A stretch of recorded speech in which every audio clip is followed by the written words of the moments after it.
Que se passe-t-il lorsque le rejet, ce modèle de comportement répétitif, devient un programme mental massif qui régit nos vies? Si 90% des gens ont vécu un rejet, n'est-ce pas le reflet d'un système qui joue avec nos émotions, manipulant les fréquences qui nous entourent? Le rejet, qu'il soit interpersonnel, romantique ou familial, est une expérience universelle qui peut déclencher un programme mental préétabli. Ce programme nous fait non seulement nous sentir exclus, mais nous amène également à remettre en question notre valeur et notre appartenance au monde.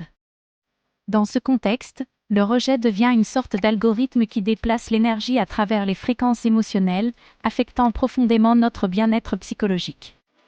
Dans le domaine quantique, tout est vibration. Les particules subatomiques vibrent à des fréquences spécifiques, créant la réalité que nous percevons.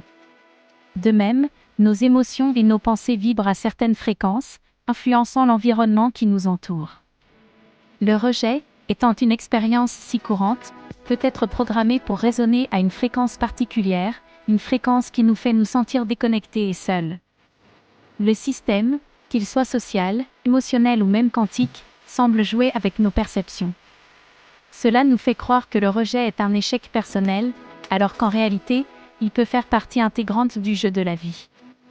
Ce jeu nous pousse à explorer nos profondeurs, à remettre en question nos croyances et à rechercher des connexions plus profondes avec nous-mêmes et les autres.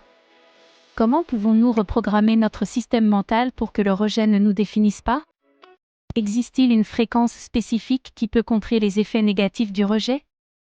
Quel est le rôle de la méditation dans la reprogrammation de nos fréquences émotionnelles?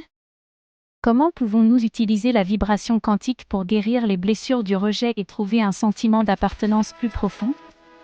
Dans ce jeu de vibrations et de fréquences, le rejet devient un défi pour reprogrammer notre système mental.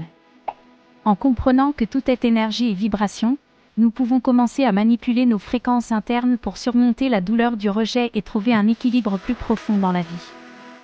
La question demeure, pouvons-nous pirater cet énorme programme mental et transformer le rejet en une opportunité de grandir et de vibrer à une fréquence plus élevée?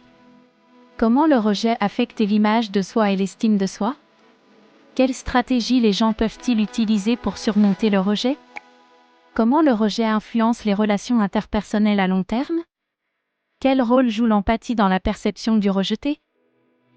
Comment prévenir le rejet dans les contextes sociaux?